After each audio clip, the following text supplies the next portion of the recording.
Hey folks, this is JR with DIY Prepper. Welcome to the channel.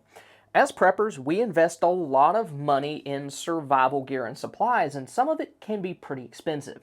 Unfortunately, this high cost prevents many preppers from reaching the level of preparedness that they want to be at, and it prevents some people from becoming preppers at all. However, there are several items that you can stockpile for free or pretty close to it. Many of these are things we would normally just throw away, but they could be very useful in the right or wrong circumstances. Now, before we get started, just remember, hoarding is bad. Don't go crazy setting these aside if you don't have any use for them or if your house is already bursting at the seams. Now, if you like to eat out, there's a lot of items that you could save and use in your kits, the first of which being napkins.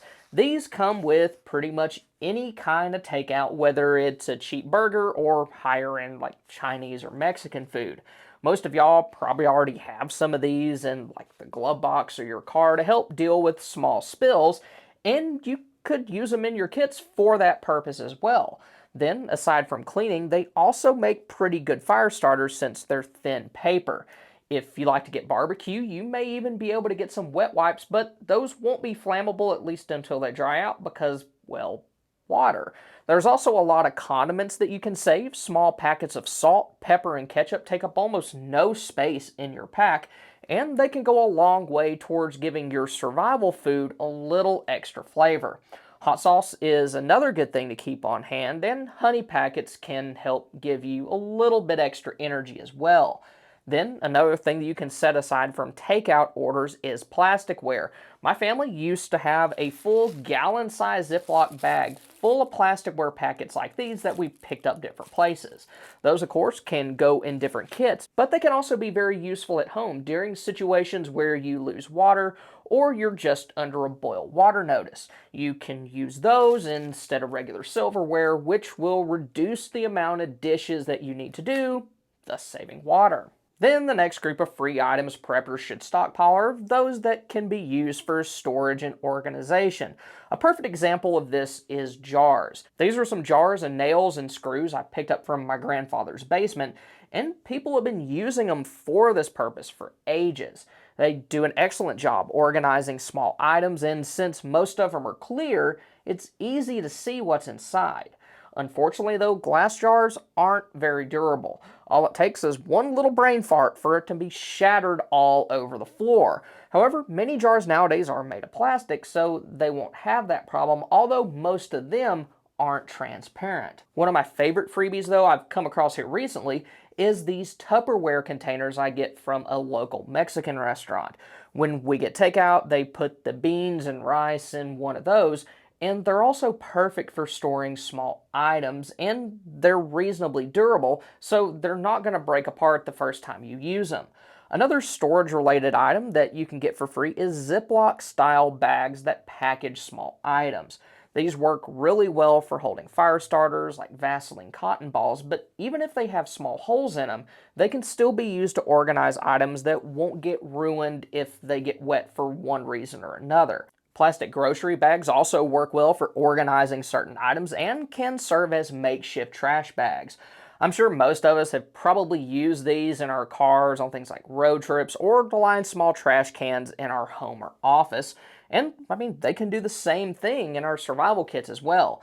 Just be sure that any of these that you use for garbage or for waterproofing other items don't have holes in them because you don't want a big mess inside of your bag if you need to pack something out.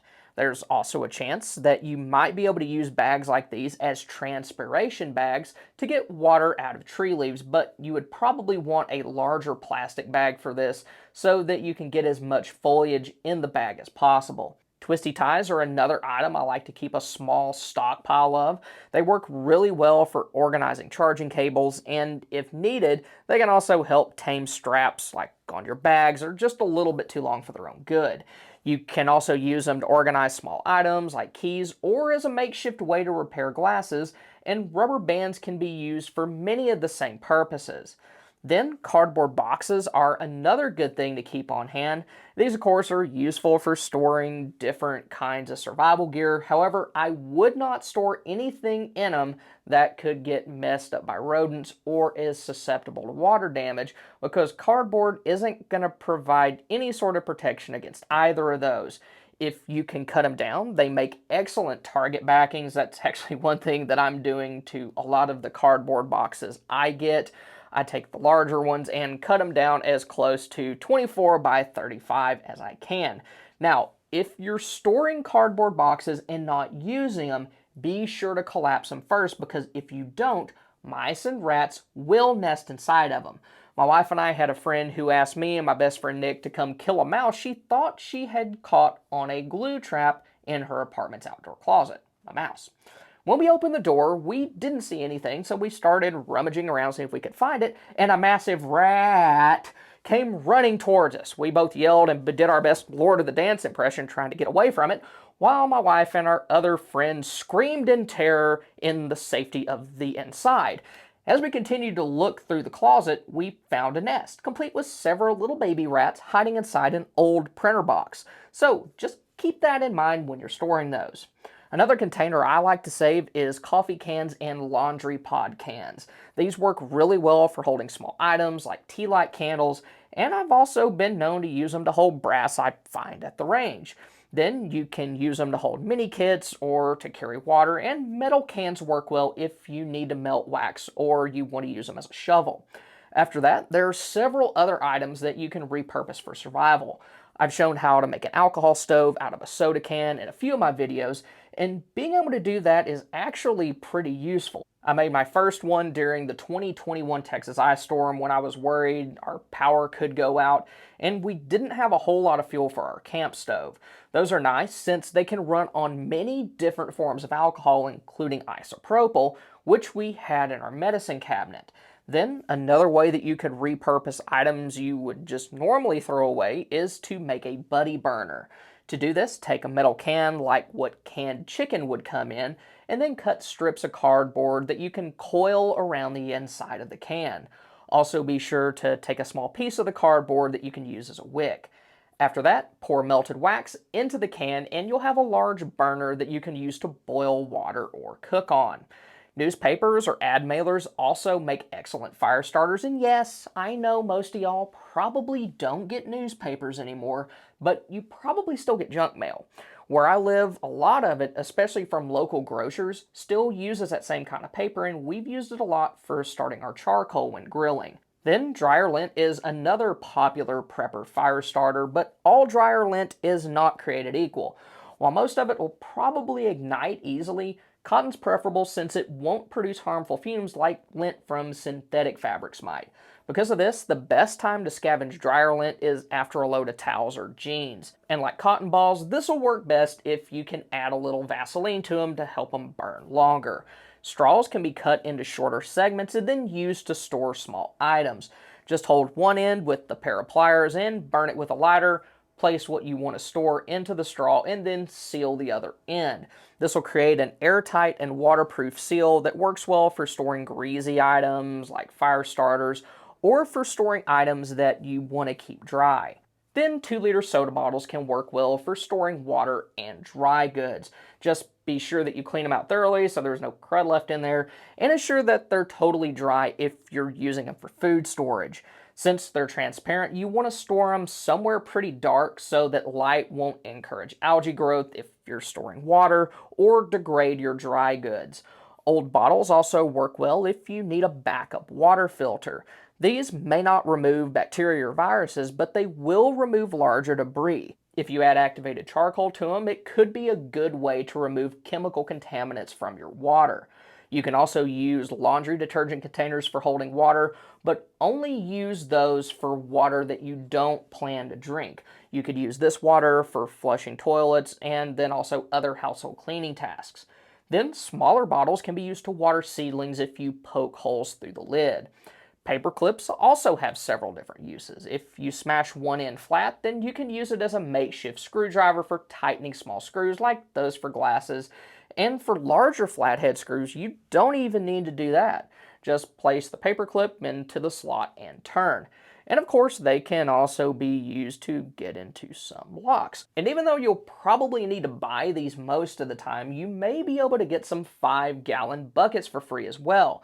People who own bakeries or other restaurants may get some of their ingredients in those and then just trash them afterwards. So, if you're friends with somebody who owns a business like that, it may be worth looking into. Food grade buckets can be used to store dry goods and even converted into a water filter or used as last ditch water storage containers. Then, non food grade buckets can be used for storing survival gear and other items. Another thing you may not want to throw away is old clothes. These can make excellent rags, and denim from old jeans works really well as repair material since it's so durable. I like using old undershirts as bore cleaning patches, but if you do this, be sure that whatever you're using isn't leaving a bunch of lint behind. If you garden and use heirloom seeds, then you can save seeds from this year's harvest and use them to plant next year's garden. The proper way to harvest seeds varies by plant, so be sure that you read up on how to do this properly. Then packing peanuts can also be useful in a garden. You can put them in the bottom of planter pots to make sure that those are draining properly and also reduce the amount of soil that you have to use in larger pots. Another kind of free item that you don't want to overlook is free online resources. There are countless PDFs online that cover almost any aspect of preparedness that you could think of. These could be military survival manuals, guides on food storage, and a whole lot more.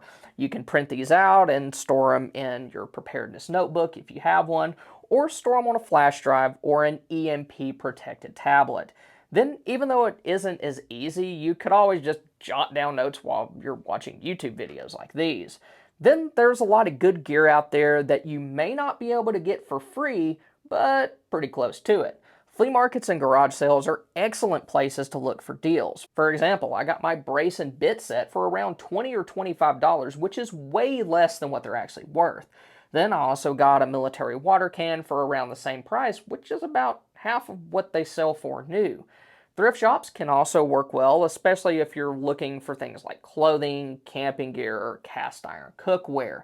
Then, for references, used bookstores are excellent places to pick up different prepper and survival books. I've gotten several Audubon field guides for identifying different animals, and I've even seen other books like the Foxfire book series and military survival manuals in those shops as well. And even though these aren't items that you buy, you can also improve your preparedness by practicing skills. Knot tying, for example, can be done with something as simple as just an old shoestring, and there are countless videos covering how to tie different knots online. I even did one several months back that like 4 people watched. Good times on that one. So, if you haven't already, go and check that out. Fire starting is another good skill to practice, but one of the most important things that any of us could do is try to get in better shape than we're in now. And what that looks like will probably be different for different folks. I know I have a lot of people across different age groups that watch this channel, so just think of that in relative terms. Work on doing the best that you can for you. Now, earlier in the video, I mentioned a few ways that you can repurpose everyday items for survival. So, if you want to see 15 everyday items that you can use for survival, then click here. Or if you want to see some of my favorite survival hacks, then click here. Thank y'all for stopping by. Y'all have a good one.